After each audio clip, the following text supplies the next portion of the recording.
In the chill of a highland dawn, the mist drifts across stone terraces carved by hands long silent. A lone condor wheels above jagged peaks, its wings spanning the sky like an emperor's cloak. Below, the city of Tito stirs, clay rooftops catching the first rose of sunlight, terraces humming with unseen life. Here, where earth and sky embrace, a boy once stood, cradled by empire, destined to rule the greatest realm the Americas would ever know. He was Atahualpa, the final scion of a civilization woven from gold and pledge. His gaze measured horizons, each valley, each river a line in the story of his people. He spoke little, but each word carried the weight of his lineage. Foes remembered his calm before battle. Allies recalled how he could sit for hours, eyes closed, feeling the pulse of the world beneath his skin. Yet, as the sun climbed higher, new winds whispered over the summits. Strange ships prowled the distant coasts. Steel, fire, and foreign prayers crossed the seas. A golden empire faced a reckoning no prophet had foreseen. If you follow me now, lean in closer to the flames of history. We will journey through corridors of power and halls of waiting judgment. We will witness a world on the brink, a ruler caught between destiny and doom. Softly, if you enjoy this tale, consider lending your support with a like, a share, or a subscription, so that more voices from our shared past may rise again.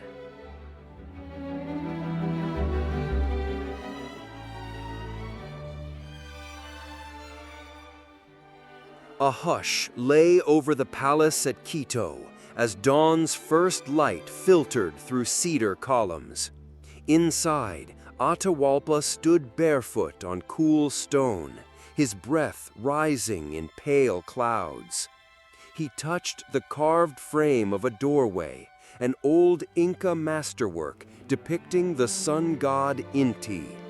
Each petal of that golden disc was a promise, prosperity, order, the sacred bond between ruler and people. He had grown among these halls, a boy guided by tutors versed in astronomy, ritual, and warcraft. His mother's voice, soft as wind through pampas grass, had taught him prayer. His father's shadow had shown him how power bent reality. But it was his own silence, an unspoken assurance that terrified rivals. Beyond the palace walls, peasants and artisans stirred. Llamas huddled in corrals. Messengers ran the winding roads, bearing news across hundreds of miles. Atahualpa's dominion spread from the sun-scorched coast to snow-locked peaks, a tapestry held together by road and river. Yet that morning, he felt the seams weaken. A distant horn echoed in the valley, a signal summoning him to the great plaza. Soldiers in feathered helmets assembled, their spears tilting toward the sky like reeds in a pond. He descended the stairs in silence, robes whispering across stone. Everywhere faces turned, noble, commoner, priest alike. All eyes were his mirror, reflecting hope, fear, devotion. He stopped at the edge of the plaza, and time seemed to pause. An old woman knelt before him, cradling a child. She raised her gaze. No fear, only unwavering faith. He inclined his head, offering the slightest reassurance. She smiled, placing a woven bracelet at his feet, a token bound with prayers for peace. Atahualpa bent to pick it up. The touch of that simple cord, threads dyed with earth and fruit, reminded him of what he carried. Not only a crown, but the lives of millions. That morning he vowed in silence to be worthy. Behind him, steps approached. Scouts returned from the coastal roads, faces pale, breath ragged. There were rumors. Strange birds with iron wings had landed beyond the Great Sea. Men spoke of monstrous weapons, of fire spitting from tubes, of gods without bodies. Their tongues faltered in his presence. They knew such tales demanded action. Atahualpa ordered his captains forward.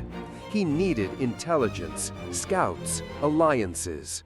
He measured each man, loyalty etched in scar tissue, doubt lurking in restless eyes. His council would decide whether the empire held or fractured. In the following days, envoys rode westward. They carried quipu bundles tight with knots, a language of empire. Each colored cord spoke of soldiers, supplies, and potential allies. Atahualpa read those knotted records in candlelight, his face half hidden in shadow. Fingers traced patterns only his mind could translate. He weighed every strand as though it were a life. Outside, the empire pulsed. Terraces glowed with maize. The river Urubamba whispered through gorges.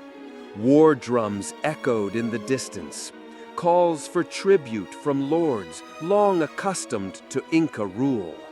Yet, beyond those drums lay an unknown rhythm, a countenance unimagined. On the 9th morning, as mist curled around mountaintops, a lone runner arrived. His garments foreign, linen stiff and cool. In his hand, a message etched on wood, a request for parley from a captain named Pizarro. The letters were crude, words half-formed, but the meaning was clear. Atahualpa read. Then he turned to his general, his tutor, his kin, and in their eyes he saw the same question: what now? He rose. Sunlight struck the gold of his neck collar, igniting a blaze of light across the plaza. In that glare, his silhouette stretched, strong, unyielding, uncertain. He spoke one word, low and clear: lead. And so the last heir of the sun stepped onto a path uncharted, where every choice would echo through eternity.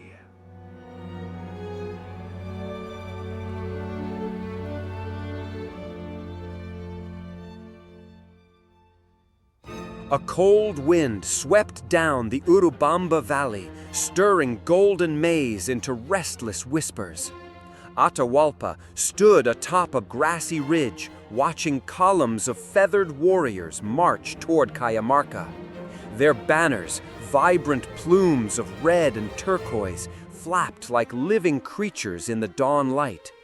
Yet his gaze remained distant, fixed on another horizon, the walls of Cusco, where his brother Huáscar sat upon the same throne that was meant for all. They had been children once, playing by the spring-fed pools of Tumipampa. Atahualpa remembered Huáscar's mischievous grin as he hurled pebbles into the water, sending rings across the surface.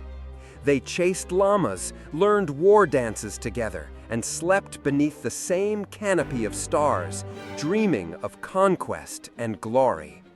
In those hours, the empire felt endless, a boundless embrace of mountain and river, sun and rain. But time had drawn them apart like distant constellations.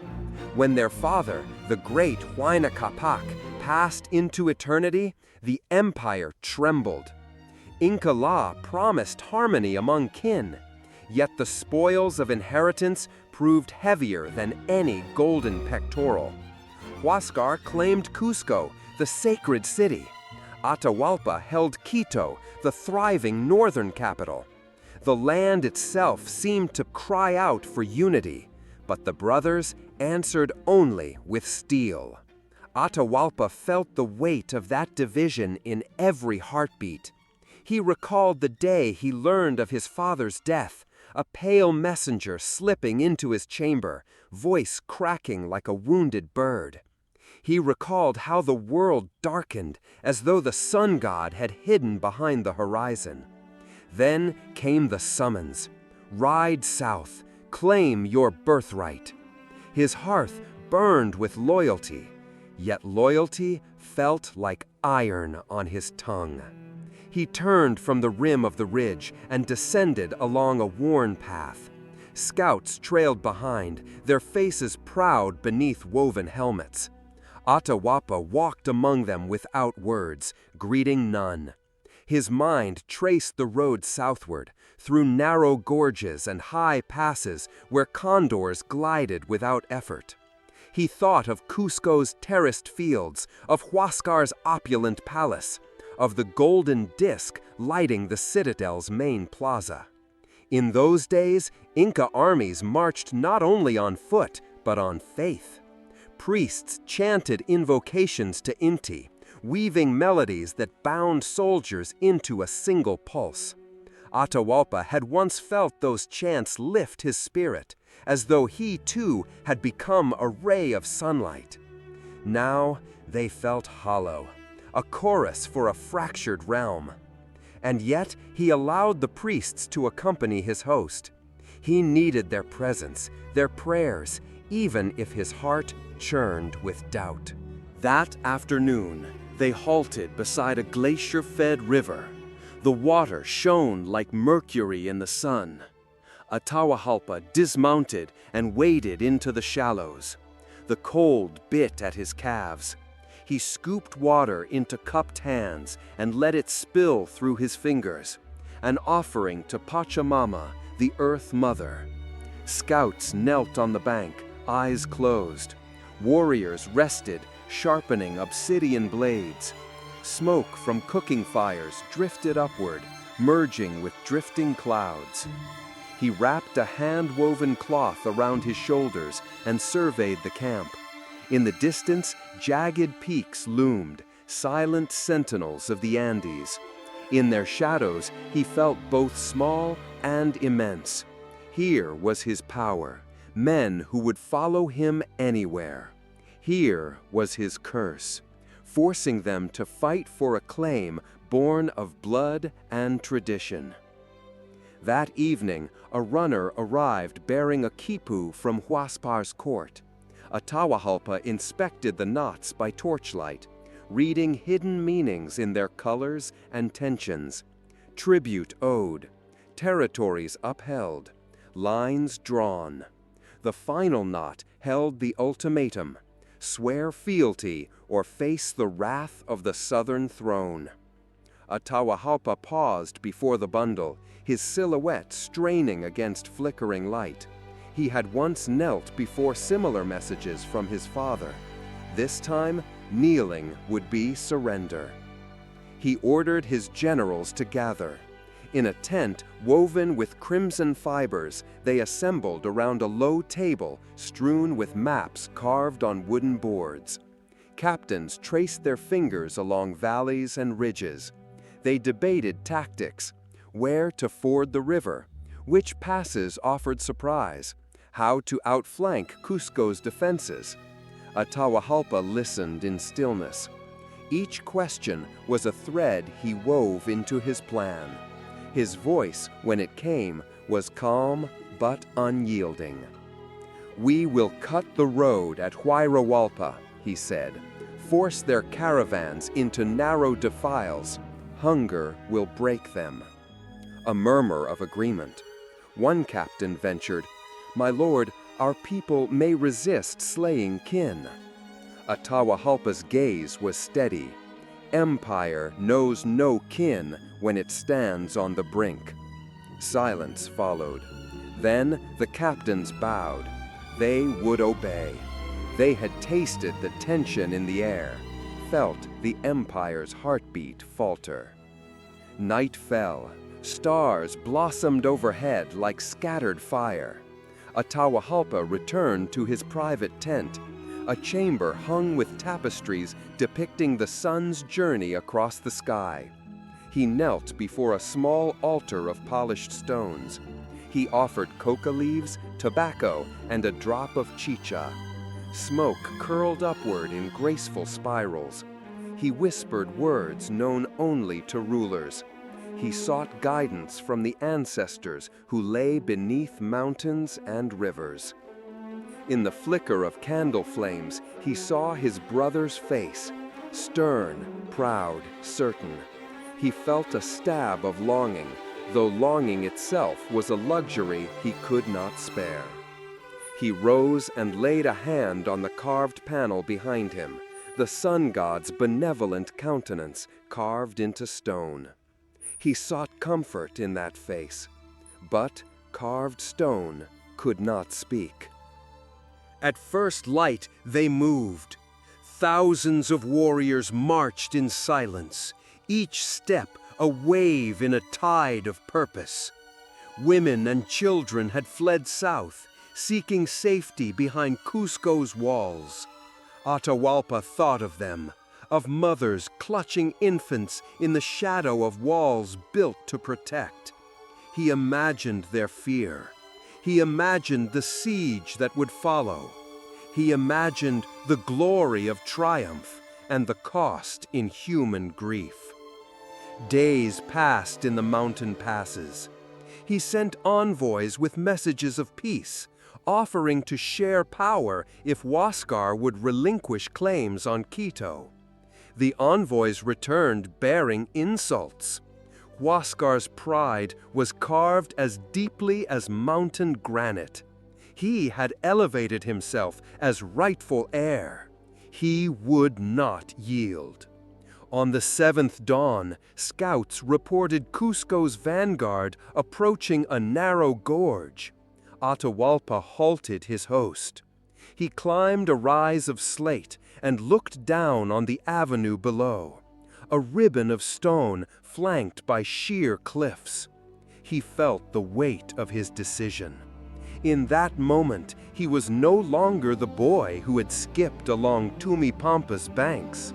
He was a man who bore an empire's destiny. He raised a hand. Trumpets sounded. Warriors sprang into position on cliff edges. Archers knocked arrows. Priests chanted in low tones. The valley below shuddered with approaching boots. Atahualpa watched with composed eyes. Then, as Huáscar's army emerged, the first volley fell. Feathers scattered. Spears rang against shields. The mountains echoed with the clash of kin. Atahualpa did not cheer. He closed his eyes and felt the wind shift. He felt the earth tremble. He felt the sudden surge of loss, knowing that each fallen warrior had once been a friend, a cousin, a neighbor. He reminded himself, this was necessary to preserve the empire's unity under his hand. By nightfall, Huáscar's lines had faltered. Survivors fled southward, leaving banners tangled in rocks and blood-soaked earth. Atahualpa surveyed the field, a hush settling over the valley. He sent healers to tend the wounded. He sent priests to pray for the dead. He wanted mercy to follow victory. Yet mercy felt like a trembling flame in the mountain wind. When he entered the gorge at dawn's edge, the scale of his triumph pressed upon him. He stood amid shattered spears and broken dreams. He lifted a banner, Huascar's own, and held it up. The cloth fluttered like a wounded bird. He wrapped it around himself and walked in silence to the camp, where he would parade the spoil of war before his generals. They cheered, voices rising like thunder, but Atahualpa heard only the echo of his own heartbeat, slow and solemn. He removed the banner and laid it at the feet of a priest. He bowed his head. He offered the cloth to Inti, an offering for a victory that tasted of ash. That night, sleep came in fragmented passages. He dreamed of Tumipampa's pools, of pebbles skipping across water, of laughter beneath stars. He woke with tears staining his cheeks. He pressed a palm against the cold stone of his tent. He whispered to the silent universe, "Forgive me." By morning, he had made his choice. The path of power was not paved with gold alone. It was carved through sorrow and sacrifice. He would march on, brother against brother, until the empire lay whole beneath one crown, or lay broken beneath many. And so, as the sun rose over the Andes, Atahualpa assumed the mantle of conflict. The final struggle for the Inca realm had begun, and beneath every arrow, every chant, every beat of war drums, the bond of blood quivered on the edge of oblivion.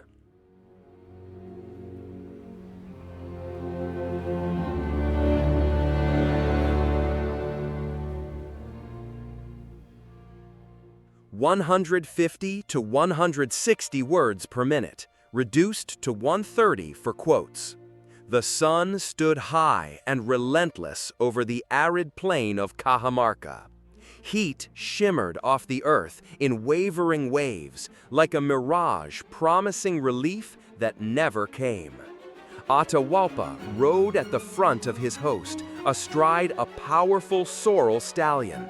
His black hair was bound with a braided cord of vicuña wool, and the feathered crest atop his helmet cast a fleeting shadow across his stern features. Around him, thousands of warriors formed a silent tide of discipline, spears glinting, shields held like taut drums. They had crossed the mountains in weeks, following winding trails into unfamiliar territory. The air here carried ocean salt and foreign scents. Red peppers hung from market stalls, glinting like polished stones. Men in sandals, lighter than Andean moccasins, trailed llamas heavy with woven goods. Villagers paused in doorways, eyes wide at the passing host. Atahualpa felt their curiosity. He wondered how they perceived him, a god-king in motion or a conqueror bent on dominion. He paused at the city's edge. A gentle stream wound through a narrow valley, its banks soft with reeds. A single bridge of woven rope spanned the waters, a testament to local ingenuity. He dismounted and led his mount across the swaying span. Underneath, children splashed in shallow pools, laughing without fear. He watched them for a moment. Their laughter felt like a memory from another life, carefree as the condor's flight. A planned encounter awaited him, a parley with Francisco Pizarro, the Spaniard who claimed lordship under a distant king. The very notion was absurd, an emperor kneeling before a captain? Yet Pizarro's words, delivered with trembling pen, demanded that Atahualpa accept foreign faith and tribute in gold. He would meet this man in the plaza at dawn. At twilight, he entered a simple temple, a structure of adobe and timber, where priests of the local gods still lifted incense to the sky. He knelt before a carved figure of a deer, its antlers stylized into branching trees. The fragrance of copal and cornmeal drifted upward. He closed his eyes. He offered coca leaves and a handful of maize kernels. He prayed for clarity, requested care for the souls soon to gather. Beyond the temple walls, his camp had taken shape on terraced fields. Thatched huts provided shade for his generals. Tents lined with crimson cloth sheltered the priests who would record omens. Caravans arrived bearing gifts. Cotton textiles dyed with cochineal. Fine pottery painted in geometric patterns. Baskets of ripe aguaimanto glowing like embers. Atahualpa examined these offerings. He turned each fragment over in his hands. Each spoke of a people at ease with the land. Yet his mind returned to Pizarro's letter, a page of crumpled parchment, ink bleeding onto rough linen. It demanded allegiance in the name of His Majesty Charles, a king whose face he had never seen. It spoke of thunderous metal bullets and horses that breathed fire. The letter's final lines were an ultimatum: swear fealty or be considered an enemy. His captains whispered of weakness, of cunning strategy. Some urged him to march directly on the Spanish camp, overwhelming them with sheer numbers. Others proposed deceit, extend an invitation to parley, then seize their weapons when they arrived. Atahualpa listened without haste, weighing each argument. He remembered the first time he had sat upon an Inca throne, carved from stone and gold, located in the heart of Cusco's central plaza. He had felt the weight of the golden diadem on his brow, as though the sun itself had settled there. That memory returned to him now, but twisted by doubt. The Cajamarca region offered no such throne. Here, power would be proven by wit and nerve rather than ritual alone. Night fell in a wash of indigo. Stars pricked the sky with cold light. A breeze rippled through campfires. Atahualpa convened his council beneath a canopy of woven reeds. In low voices, they debated oaths and betrayals. He watched each face in the flickering flames. None bore fear. Some showed excitement, battle-eager. Others bore traces of anxiety, calculating futures. Finally, he rose. The flicker of torchlight set his armor alight in molten orange. He spoke in measured tones, his voice carrying over the hushed assembly. Tomorrow, at the plaza, I will meet their captain. We will speak of gold, of loyalty, of faith. I will not kneel. I will offer gifts. I will listen, but I will not yield. They nodded, some clenched fists in silent agreement. Others bowed, lips sealed. Plans were set. A contingent would escort Pizarro's small band to their meeting point. Another would guard from a distance, ready to act at a gesture. Priests would read signs in the smoke of morning fires. And Atahualpa himself would decide the moment when strategy turned to action. He retired to his tent on the low hill overlooking the plaza. The canvas walls bore painted motifs of condors and serpents, symbols of sky and earth woven into one. He lay upon a cushion of vicuña wool.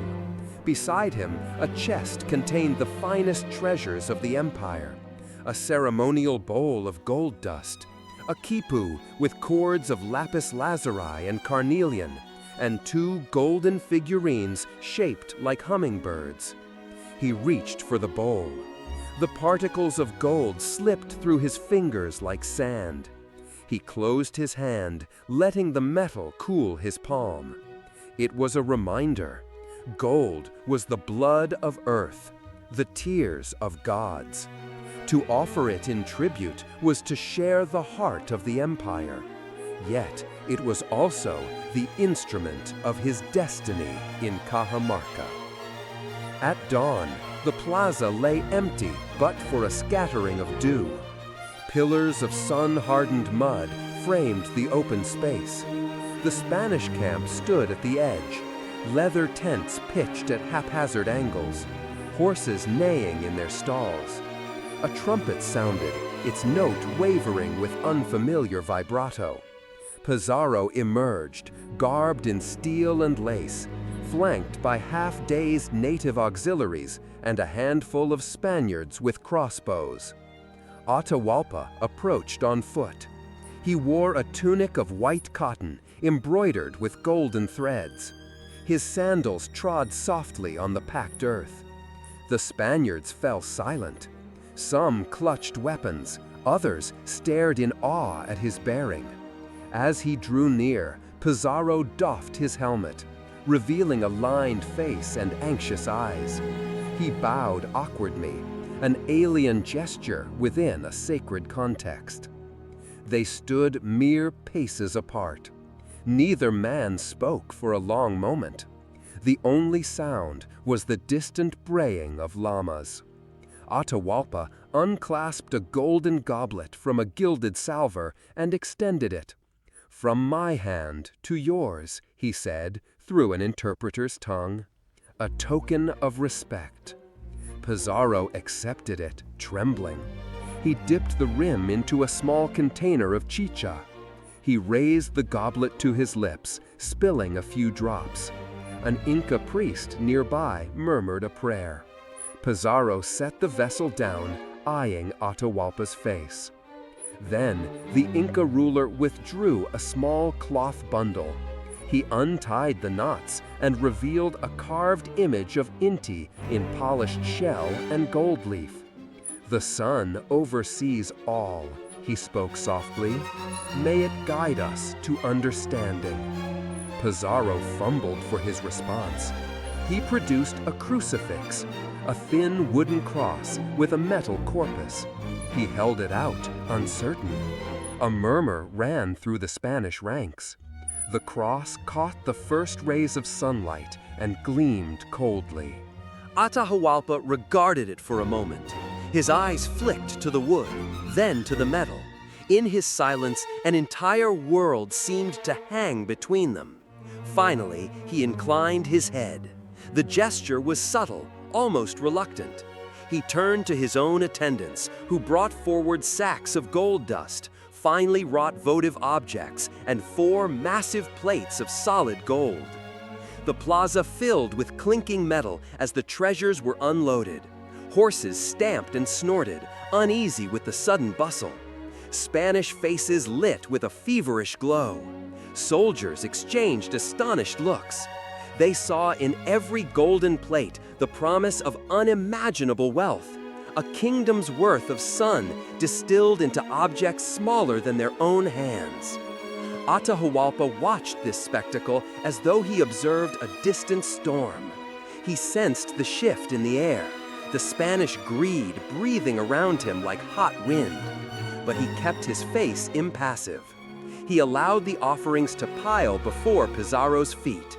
He allowed the Spaniard to handle each object with greedy eagerness. Then Atahualpa spoke once more. "I will return shortly with more. You may remain here in peace. But know this, if you raise your sword against me or my men, the wrath of Inti will scorch these plains." Pizarro stammered assent. He believed himself secure. He believed the small numbers of Spaniards could not provoke the Inca host. He believed in his crossbows, his steel armor, his horses. Atahualpa mounted his stallion and turned back toward the ridge. The Spanish eyes followed him, wide with triumph. He felt their gaze like heated coals. He did not look back. As he rode away, the gold in the plaza glinted like a second sun. He thought of the empty sacks soon to arrive, the promise of more treasure. He thought of chains, of bargains sealed in precious metal.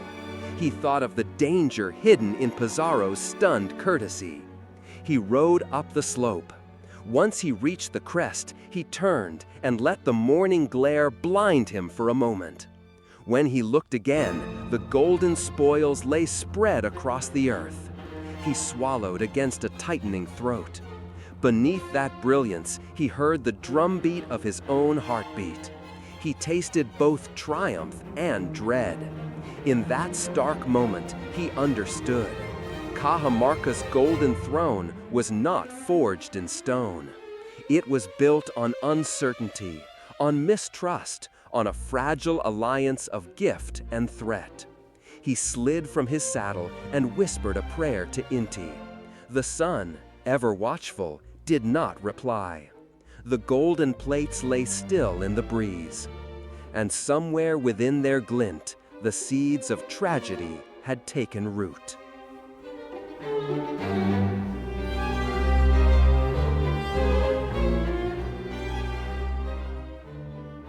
Sleeping giant.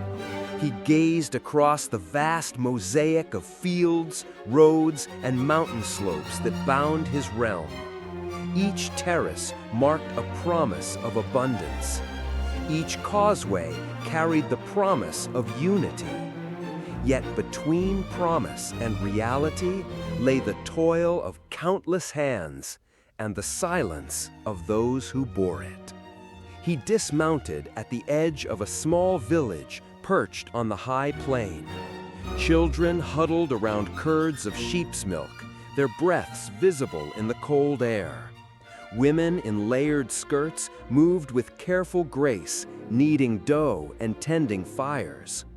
Men sharpened stone axes near corrals where alpacas grazed. A dog lifted its head at his approach, then settled, unafraid. Atahualpa wore no armor here, only a simple tunic of woven camelid wool. He walked among the villagers, letting his gaze rest on calloused hands and furrowed brows. He spoke little, but each nod and slight smile carried weight. He inquired about the harvest. He asked after the health of the elders. He watched mothers tuck blankets around infants. Everywhere he went, he carried the silent question: is the empire truly yours as it is mine? The villagers answered in quiet tones. They loved the Inca peace. They praised the roads that brought traders and priests alike. They honored the sun in daily offerings of maize husks and llama fat. But they spoke of heavy burdens too. Quotas of grain, forced labor on distant projects, the steady toll of mita that drained their strength. Atahualpa listened. His heart tightened at their words. He wished he could lift every yoke, but an empire, he knew, demanded sacrifice. He continued on toward a stone causeway that led to a nearby fortress. Soldiers stood guard at its gate, spears upright, obsidian glinting. They bowed as he passed, eyes respectful yet wary. Atahualpa entered the citadel's courtyard, where captured nobles from distant provinces knelt in rows. Their clothing bore unfamiliar patterns, geometric motifs from the jungle lowlands, bright feathers from the coastal marshes. They waited to be judged, to be given tasks, or to be released. In the great hall, high-ranking officials crowded around a low table. Knotted quipus lay beside bundles of cacao beans and llama wool. A senior administrator looked up as Atahualpa entered. He rose, kissing the ground before the emperor. "My lord," he said in measured tones, "the harvest in Collao has failed again. The roads through Antisuyu flood each rainy season. The jungle provinces send more pleas than they send tribute." Atahualpa moved to the table and studied the records. He traced colored chords with a finger. He inhaled the faint scent of cacao, a luxury he rarely allowed himself. He remembered Cusco's golden palaces, the vast storehouses lining the sacred valley. He wondered, could these leaner provinces ever supply the riches his captains demanded? He closed his eyes. He felt the hum of empire in his veins, the same hum that had guided his ancestors. He felt the impatience of warriors who longed for victory, the prayers of priests seeking signs in bird flight, the resignation of farmers resigning themselves to drought. He needed balance. Too much strictness would break hearts. Too much leniency would invite chaos. He opened his eyes and spoke with quiet authority. Send relief from the northern storehouses. Reassign labor from the coastal roads to tend the fields. Offer the jungle chiefs new terms, shared harvests rather than tribute alone. The administrator bowed. It will be done. Atahualpa left the hall and climbed a narrow stair carved into the cliff face. At the summit stood a small shrine to Inti, golden rays painted on stone. He knelt before the carved sunburst. He offered coca leaves. He whispered a prayer for wisdom. Behind him, the wind carried the distant rumble of loaded caravans inching along switchbacks. He rose and surveyed the road. It wound out of sight, threading perilously close to steep precipices.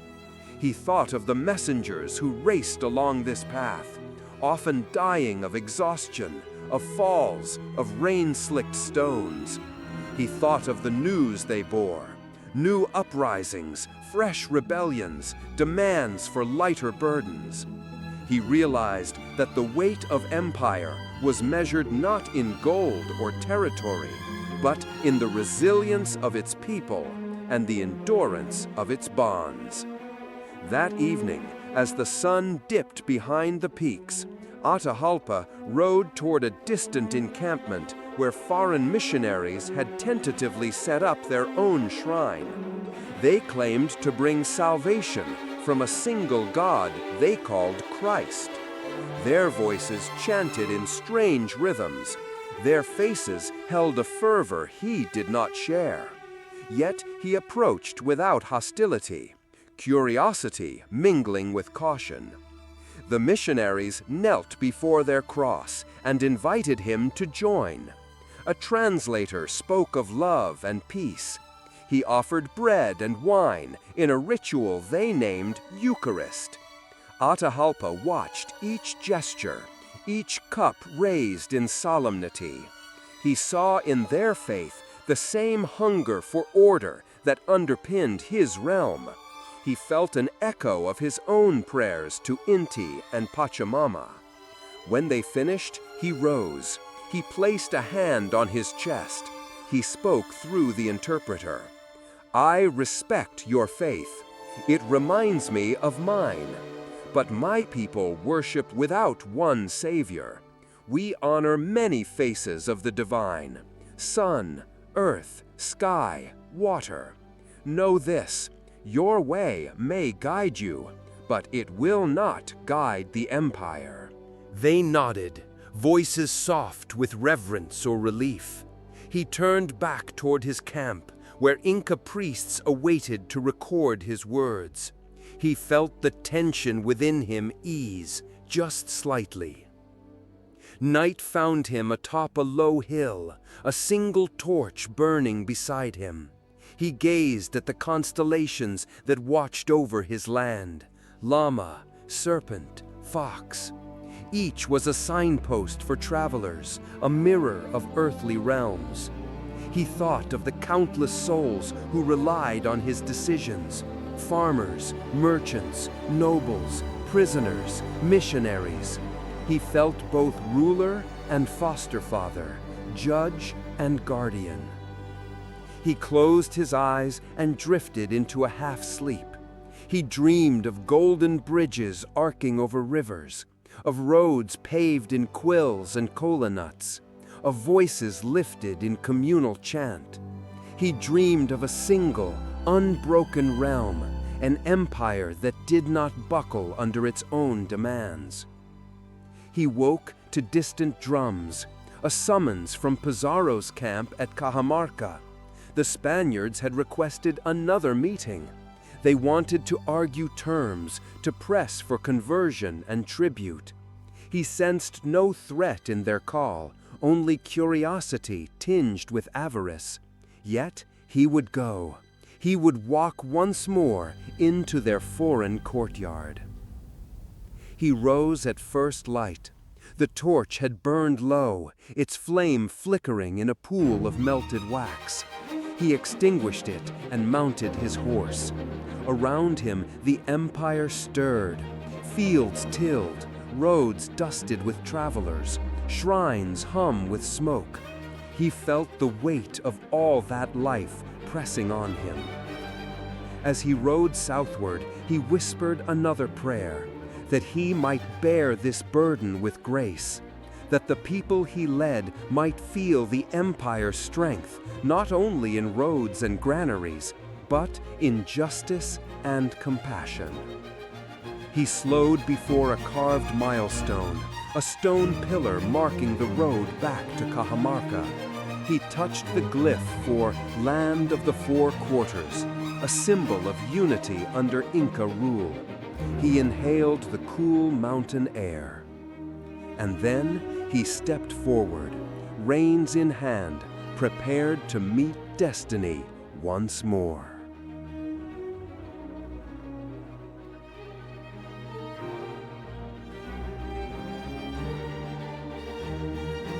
The plaza of Cajamarca stood quiet beneath a pale morning sun. Its walls, baked earthen brick and stone, held shadows like secrets, deep and unmoving. The air carried the scent of wood smoke, llama dung, and foreign sweat. From the edges of the settlement, Pizarro's men watched the Inca camp below, their crossbows readied, their steel swords oiled and waiting. Atahualpa had agreed to meet them again. The Spaniards prepared the courtyard carefully. A narrow corridor was cleared between the gate and a thatched building. Cannons were positioned out of sight behind low walls. Horsemen loitered near stables, trying to calm their restless animals. Each man was rehearsed in silence. Each had heard the order, "Do not attack until the Inca has passed through. Then strike without mercy." In the Inca camp, far more confident preparations unfolded. Atahualpa dressed slowly, with a calm that unsettled his advisors. His tunic was woven from the finest cotton, white as glacier snow. His sandals were bound in triple knots of gold thread. Upon his brow he wore the muskai pacha, the royal tassel of red wool, symbol of his absolute power. He turned to his generals, who waited beside a line of carriers bearing tribute, golden goblets, ceremonial knives, plates the size of shields. "Let them see," Atahualpa said, gesturing to the treasure. "Let them understand." He would not bring an army, only a retinue of unarmed nobles and priests, singers and attendants. It was a gesture of confidence, or perhaps condescension. For the Inca emperor did not fear men in foreign armor. He feared only the wrath of gods. As they descended into the town, flutes played softly.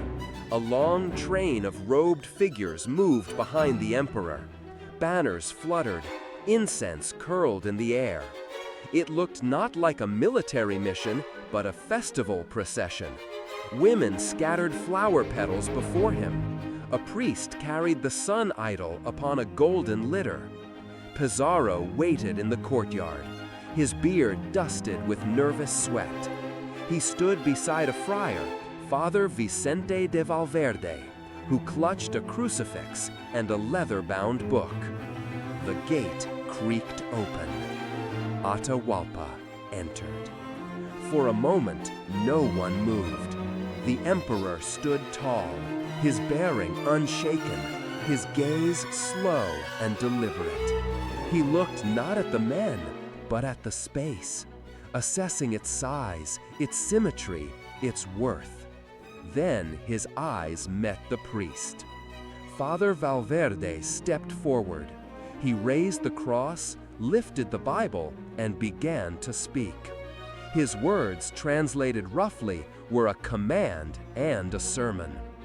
This is the word of God and the will of His Majesty the King of Spain. Swear fealty to Christ and Charles, or be judged as an enemy of both heaven and empire. Silence. The interpreter stumbled through the alien phrasing. Atahualpa tilted his head. He extended a hand, motioning for the book. The priest gave it to him. The emperor turned the object in his hands, inspecting the cover, the pages, the symbols. He raised it to his ear. No voice came. "This," he said at last, "tells me nothing." And he dropped the book. It hit the stone with a thud. The priest recoiled, eyes blazing. "Blasphemy!" he cried. "Attack now!" Steel screamed into daylight. Cannons fired. The plaza erupted. Spanish horsemen charged through the narrow gate, trampling attendants beneath their hooves. Muskets flared, spitting smoke and fire. Crossbow bolts pierced soft cotton. Nobles fell wordless, priests dragged down by reins and boots. Atahualpa stood stunned as blood sprayed across the gold of his cloak. Hands grabbed him, rough, ironclad, wrenching him from the litter. He struck the ground hard. A soldier drove the butt of his pike into the emperor's back, forcing him to his knees. "Take him alive!" Pizarro shouted. Chains clattered. The emperor's arms were bound behind him. By dusk, the plaza was stained red. Hundreds of Inca attendants lay motionless, slaughtered without a chance to resist. The Spaniards looted what they could, stripping corpses of rings and feathers, laughing as they counted golden buttons. Atahualpa sat in a stone cell, the corners damp, the air rank. His cloak had been torn from him. His feet were bare. A single torch sputtered in the far wall. He asked no questions. A priest came to offer confession. He declined. A scribe came to record his words. He remained silent. And still, the empire beyond the walls did not fall. Roads still carried messages. Farmers still planted quinoa. Priests still raised offerings to the sky. But the empire no longer had a son, only a prisoner. Pizarro entered the chamber alone. He sat across from Atahualpa, gaze uncertain. "You are worth more than any man I have met," he said softly. "Name your price. What would you pay for your freedom?" Atahualpa looked up, not with anger, but with an eerie calm. His voice did not tremble. "I will fill this room with gold," he said, "and the next two with silver. Let me walk, and you will have more than you can carry." The Spaniard hesitated, then nodded. The deal was struck. And so the Emperor of the Andes, the Sapa Inca, Lord of rivers and clouds, was reduced to bargaining with strangers for the breath he still held. Days passed. Lamas arrived from across the realm, burdened with gold ornaments from shrines, palaces, and tombs. The ransom room filled, inch by inch, with objects of immeasurable beauty. A child's toy carved from emerald, a breastplate hammered from a single sheet of gold, shells inlaid with turquoise, sun discs wider than a man's shoulders. All melted down, all reduced to bullion, all for a promise. Atahualpa watched it happen with detached horror. The empire he had spent his life holding together was now feeding the appetites of men who barely understood the world they had entered.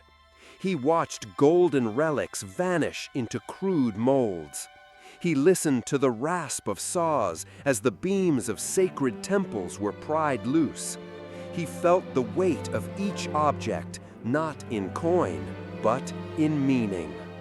And he waited. But freedom did not come. Pizarro hesitated. His men whispered. Some feared the Inca might rally again. Others wanted to keep the ransom and remove the threat. And so the golden room was filled. But its prisoner remained, bound, powerless. A man who once spoke for the sun now sat in shadow. And far beyond Cajamarca, the empire began to fracture, not by battle, but by confusion, doubt, and fear. Because a world without its center is a world that begins to spin apart.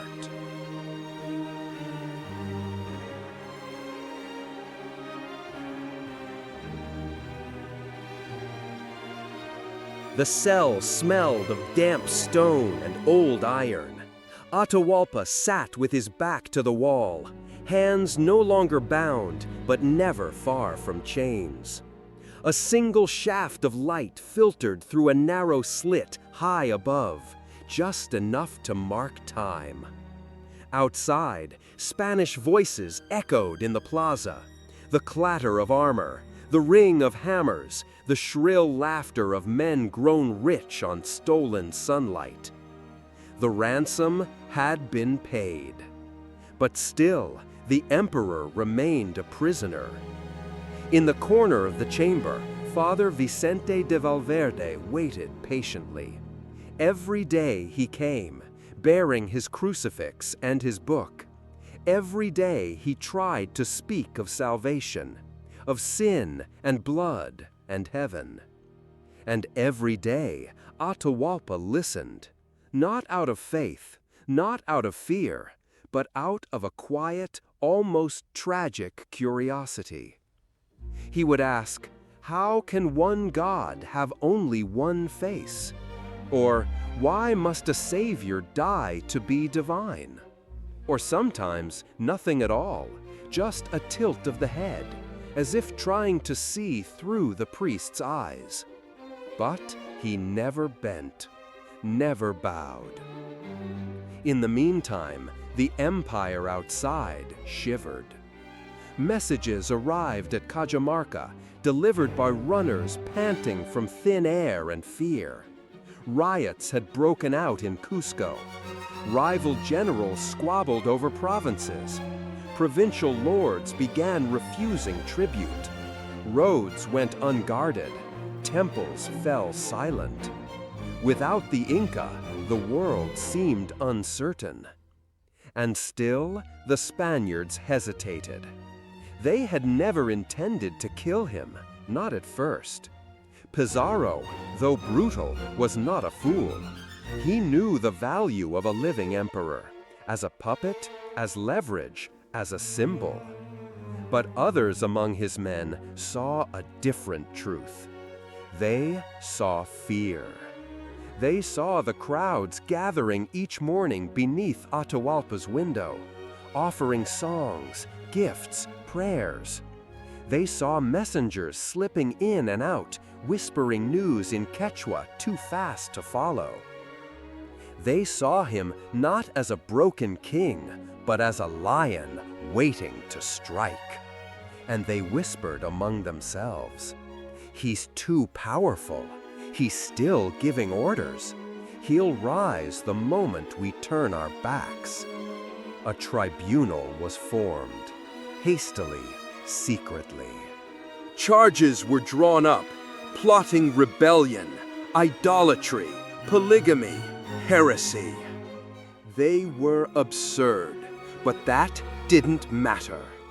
Pizarro, torn between ambition and caution, gave his assent, quietly, fatally. The verdict was decided before the trial began. Atahualpa was brought before them, barefoot, gaunt, eyes clear. The priest read the charges. The interpreter stumbled over Latin-laced accusations. Atahualpa stood silent. He refused to plead. He refused to defend. Instead, he stared at the flickering torch on the wall. And when asked if he repented, he simply said, "My gods have not abandoned me. Can you say the same?" The sentence? Death by fire. A cruel end, a spectacle. It would erase not just the man, but the symbol. But then, a strange thing happened. The priest intervened. He begged the emperor to convert, to accept baptism, to acknowledge Christ even with his final breath. In exchange, he promised Atahualpa would be granted a more merciful death, strangulation instead of flames. The offer was a trap, but also a lifeline. And Atahualpa, after a long pause, agreed. Not because he believed, but because he understood the moment, the message, the mythology it would create. They brought a basin of water, whispered Latin prayers, gave him the name Francisco, a king reborn moments before he was killed. That night, as stars blinked cold over Cajamarca, the executioner approached. They led Atahualpa to the courtyard. He did not struggle. He did not weep. He asked only one question: "What will become of my people?" No one answered. The garrote was fastened, a twist of wood, a creak of leather, and the last Sapa Inca was gone. The silence that followed was not peace. It was the echo of something ancient breaking.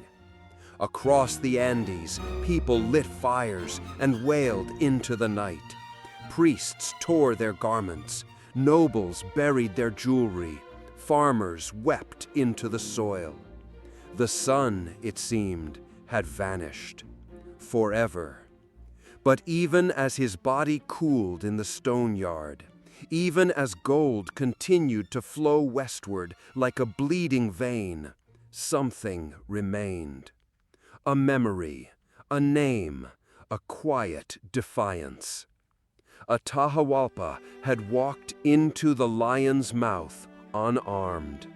He had watched his gods be mocked, his kingdom plundered, his own hands tied. And yet he had not knelt. In death, he became a mirror, not of glory, but of dignity, of silence held longer than any sermon, of eyes that saw through conquest to the emptiness behind it, of a man who would not be unmade, not by steel, not by scripture, not by fire.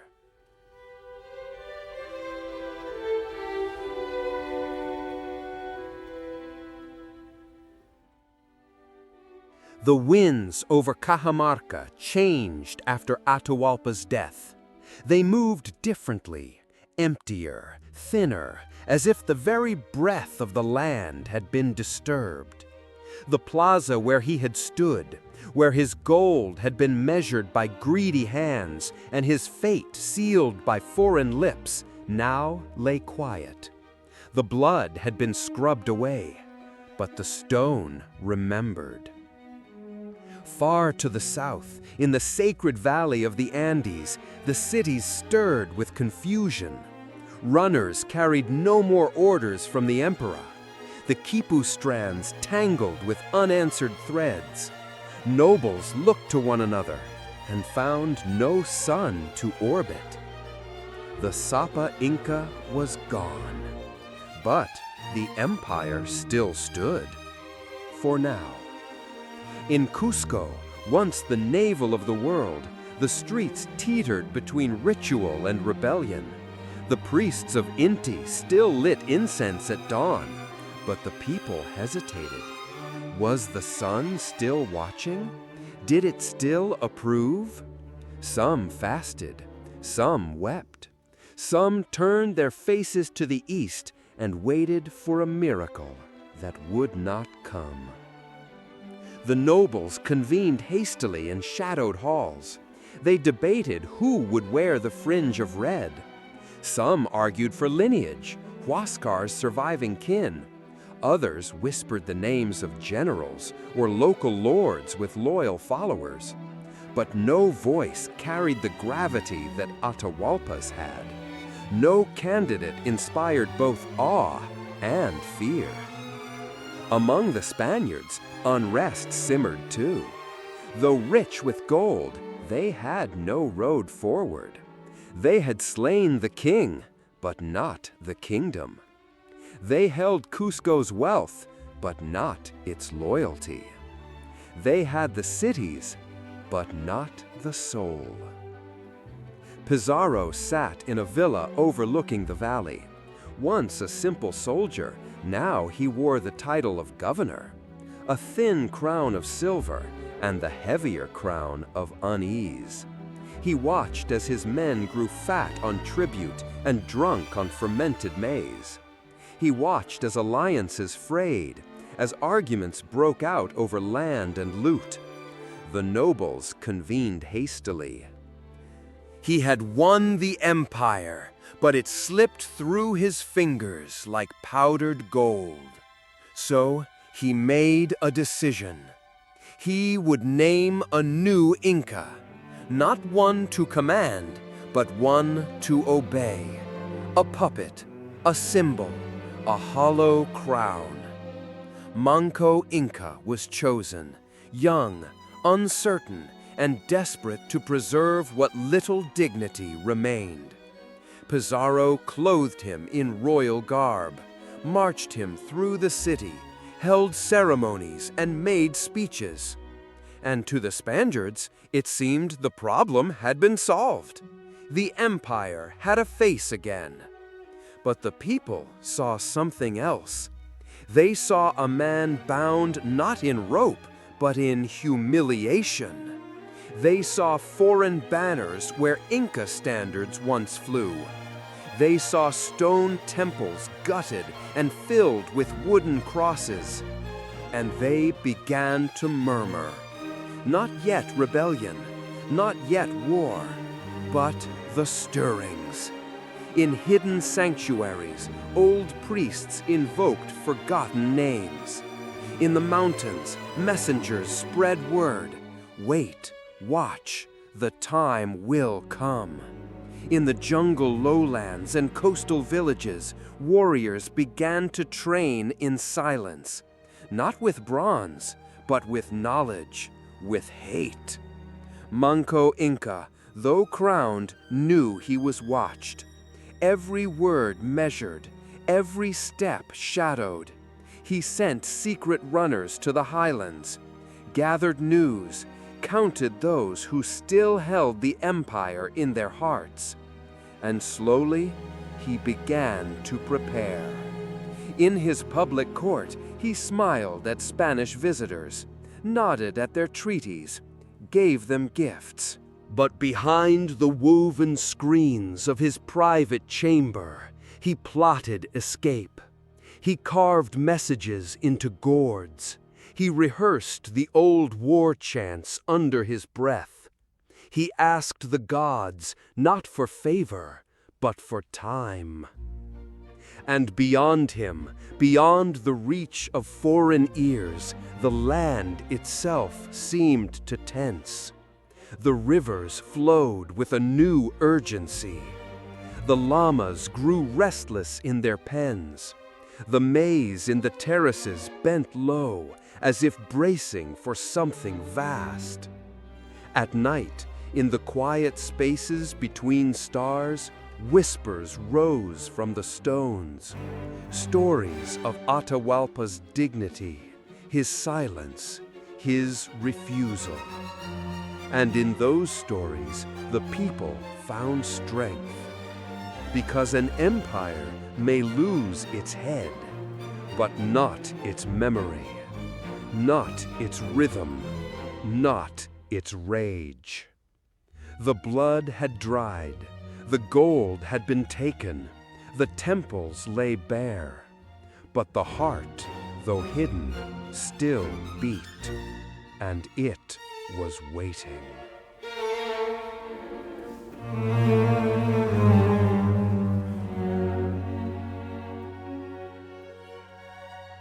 The rains came late that year. For weeks, the sky had clung to silence, the clouds too cautious to break. Then, all at once, the heavens opened, and the Andes breathed again. The terraces soaked in the gift. The rivers filled and sang louder. In the highlands, flames rose from hearths and from hearts. Manco Inca had escaped. It was swift, almost mythic. Under the guise of a hunting expedition, he slipped through Spanish lines, mounted a swift Chasqui horse, and vanished into the folds of the Vilcabamba Mountains. By the time the Spaniards realized the ruse, he was already gone, fading into trails only the Andean wind remembered. And with him, the ember of resistance flared. Villages that had once bowed in silence now rang with drums.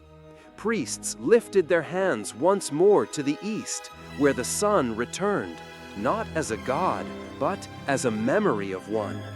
And warriors, men who had laid down their clubs and quipus, took them up again. In the depths of the forests and the heights of the snowline, a new army was forming, not of soldiers alone, but of farmers, herders, stonemasons, men and women who remembered what it meant to live beneath a sky untouched by foreign banners. Manco called them Sons of the Sun. And from hidden strongholds, he wrote to every corner of the shattered realm. His messengers bore no gold, only conviction. His words were not commands, they were invitations. To remember, to rise. And rise they did. In the spring, the Spanish began to feel it. Roads were blocked, bridges cut, supply lines choked in ambushes of sharpened bamboo and sling stones. In Cusco, Spanish captains tightened their patrols. At night, they whispered of rebel sightings, of torches flickering on distant ridgelines. They mocked the native threat by day, but slept uneasily by candlelight. And then, one morning, the mountains moved. Manco's forces descended on Cusco, not as invaders, but as sons returning for what was stolen. They poured in from 4 directions, echoing the empire's sacred geometry: Chinchaysuyu, Antisuyu, Kolasuyu, Kuntisuyu, all corners converging. Each warrior wore paint on his face and fury in his eyes. They did not chant for glory. They chanted for Atahualpa, for the sun, for silence that had lasted too long. The siege began. Inside the city, panic. The Spaniards had walls, cannons, steel. But the Incas had fire, literally. They launched burning bundles of thatch into the city. Roofs ignited. Smoke cloaked the streets. Buildings collapsed. Flames licked the temples where gold had once lined the walls. Spanish soldiers stumbled through ash, coughing, cursing. Their horses panicked. Their arquebuses jammed in the smoke. It was not a battle. It was reckoning. For weeks, the siege ground on. At night, war songs echoed in the canyons, and the stars overhead pulsed with ancient fury. Manco's army did not break. They grew. Reinforcements came from valleys and coasts, from jungle fringes and forgotten towns. But victory, as ever, was elusive. The Spaniards held. Barely. Reinforcements from Lima pushed through. They brought new men, more powder, fresh iron. They cut a path through the encirclement and fed the starving defenders within. The siege wavered, and Manco, though still burning, was forced to retreat. He vanished again into Vilcabamba. But the fire did not die. It moved, spread. Other cities rose up: Lima, Huamanga, Arequipa. Spaniards found themselves fighting not one war, but many. An empire without a heart had become an empire of ghosts. Not passive, not defeated, but watchful, coordinated, everywhere. In the marketplaces, traders passed more than goods. They passed code. A raised finger meant a road was safe. A cough before a word meant to flee. A string of beads in a certain order meant the rebellion was alive. They did not need Atahualpa anymore. They had each other. And slowly, the Spaniards began to understand something terrifying. Conquest is never final. Not when memory survives. Not when the land itself remembers. The terraces remained. The roads remained. The language, though punished, still bloomed in quiet corners. And the fire, though hidden, would return again.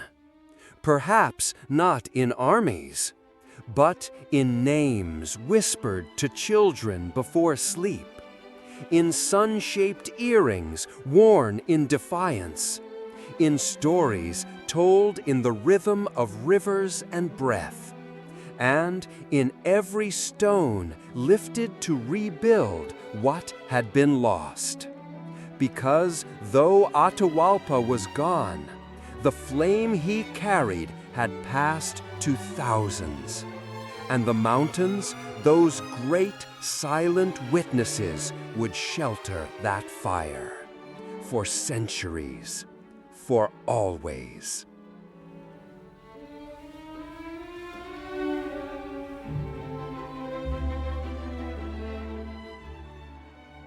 Years passed.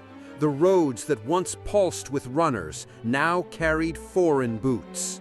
The great tambos, way stations of the Inca Empire, were converted into barracks, stables, warehouses for European goods. Stone walls were patched with brick, temples gutted and repurposed into cathedrals. The golden age of Tawantinsuyu had faded into shadow. But it had not disappeared, not completely.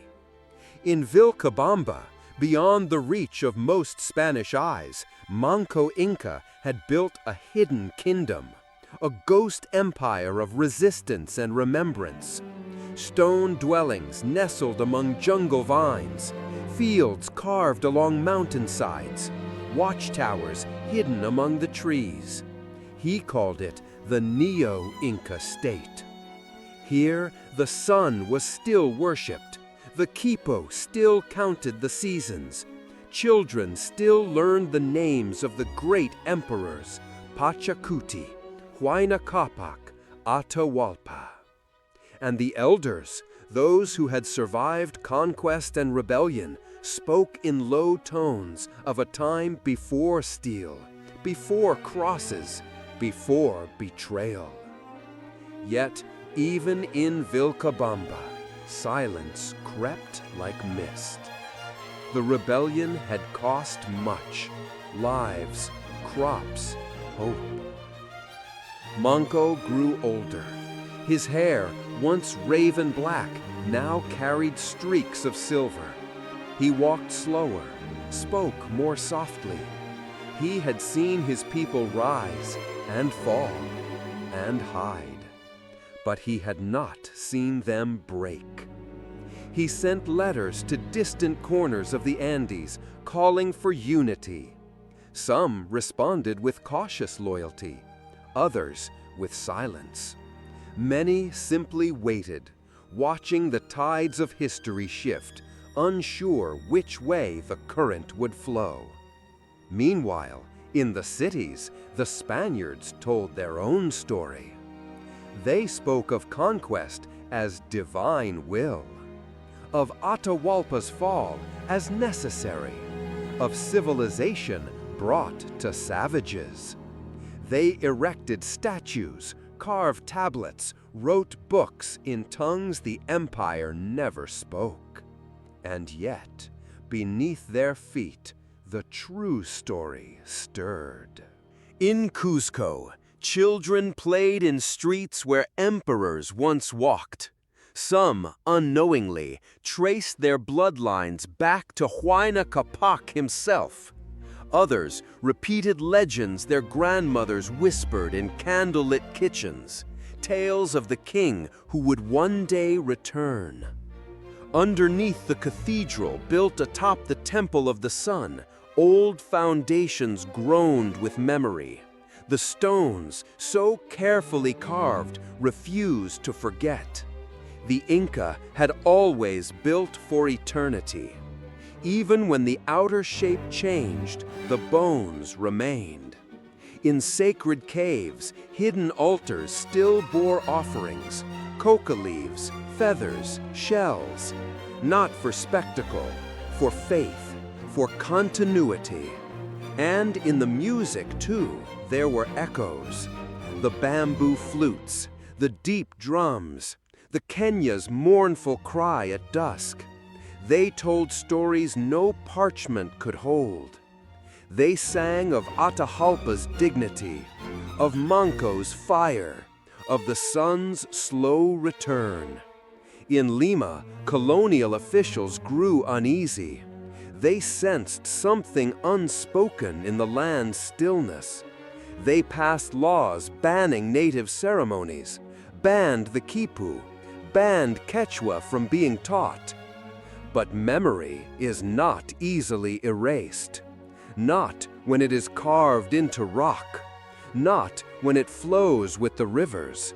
Not when it is spoken in silence, sung in lullabies, etched in the movements of dancers who never forgot why their feet moved that way. In time, even Vilcabamba fell. The Spaniards marched into its forested heart and found it emptied. Manco had long since died, murdered by men who pretended peace. His sons scattered. His people fled into deeper wilderness. And yet, no crown was taken. No emperor paraded through the streets, because Manco, like Atahualpa before him, had ceased being a man. He had become a presence, a weight behind the wind. And so, as the 17th century dawned, a strange balance settled over the Andes. The Spanish ruled, but the Inca endured, not in palaces, but in pulse. In every stone stair, too perfect to forget. In every field still watered by ancient canals. in every heart that refused to speak its truth aloud, but carried it anyway. Quiet, firm, alive. The empire beneath the stones was never about borders. It was about belonging. And though the banners had changed, the people still looked east each morning, waiting for the sun. Not the symbol, but the certainty that no matter how long the night, no matter how many statues were built over bones, the light would come again.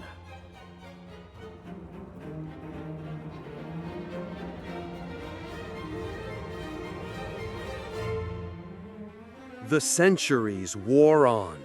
Conquistadors gave way to viceroys, and viceroys to governors. Cities rose on the backs of old empires: Lima, Quito, Cusco, each built from the very stones that once lined Inca temples. Roads meant for runners now carried carts of silver and sacks of wheat. But beneath the Spanish veneer, something deeper pulsed, something older. It lived in the silence between spoken words, in the pause before a Quechua greeting, in the way a mother tucked a coca leaf behind her son's ear before he climbed the ridge trail to tend the herd, in the way a flute's final note bent into the wind and vanished, not ending, only returning to the mountain that shaped it.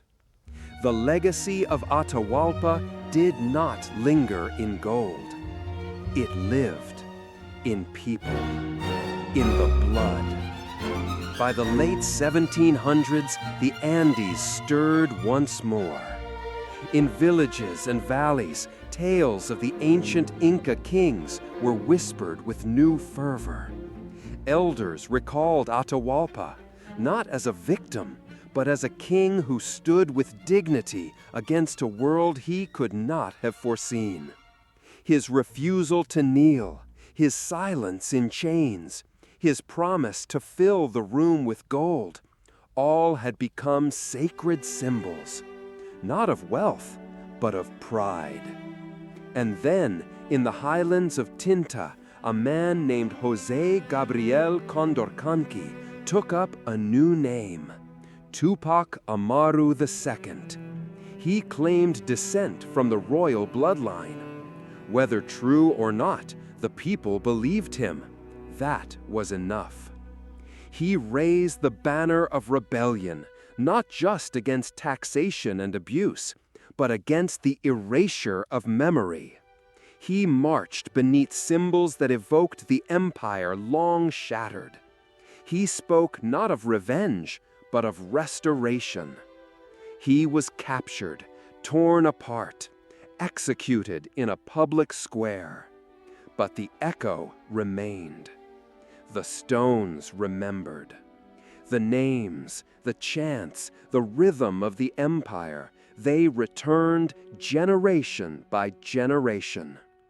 Even as Peru became a republic, even as schools taught Spanish history and foreign heroes, even as cathedrals overshadowed ancient shrines.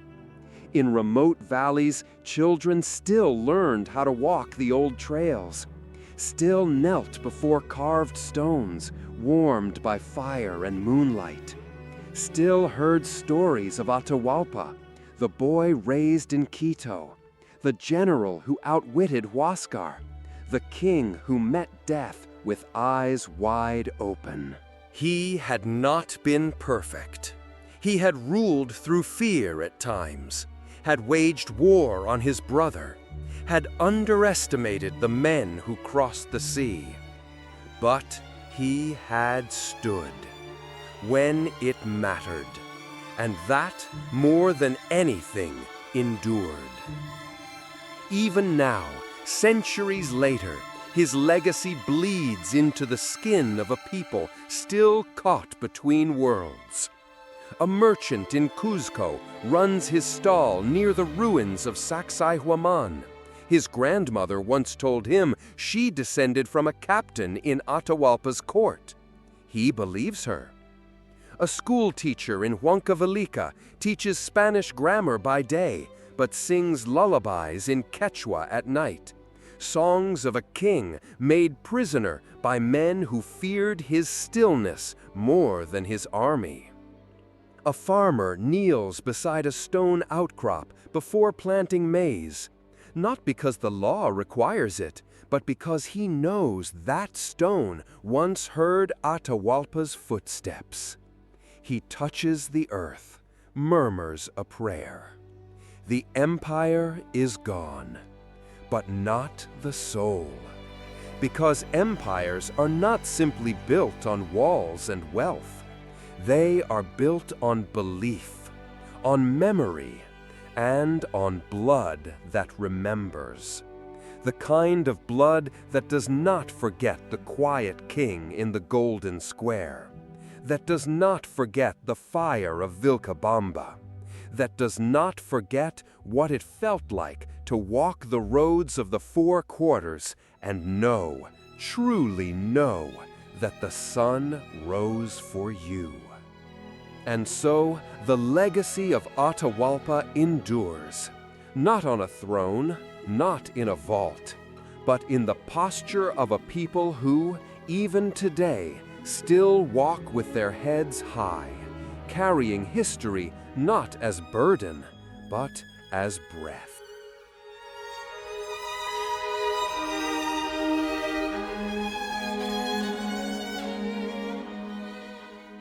The wind over Cajamarca is quiet now. It drifts through empty courtyards, over weathered stones, across fields where empires once breathed. The plaza that saw Atahualpa rise in golden silence and fall in betrayal holds no banners, no chains, only stillness. And yet, something lingers. Not in marble statues or royal tombs, not in the melted gold that crossed oceans in Spanish galleons, but in the way the sun still climbs the Andean sky, the way it bathes each peak in morning fire, just as it did when the Inca gods were named aloud. Atahualpa's voice is gone. No scroll preserves it, no monument echoes it. But the choice he made, to stand tall, to offer peace, to face death without surrender, left behind something deeper than words. A rhythm, a presence, a shadow that shapes the light. He was the last sovereign of a world built in stone and thread, where mountains were gods and rivers carried memory. His empire did not end in flames. It dissolved slowly, like mist at dawn, leaving behind breath and story and the unbroken line of those who remember. You may not find Atahualpa in textbooks. You may not see his name on coins or flags. But if you walk the old roads, if you stand where the condors wheel and the coca leaves are still offered to the earth, you will feel him. In the hush before sunrise, in the strength of quiet defiance, in the silence that does not forget. Because some legacies are not written in ink. They are written in stone, in blood, and in the way a people refuse to bow, even when the world tells them to kneel. Thank you for joining this journey. If the story moved you, consider sharing it, so that the son of Atahualpa may rise again in the minds of others.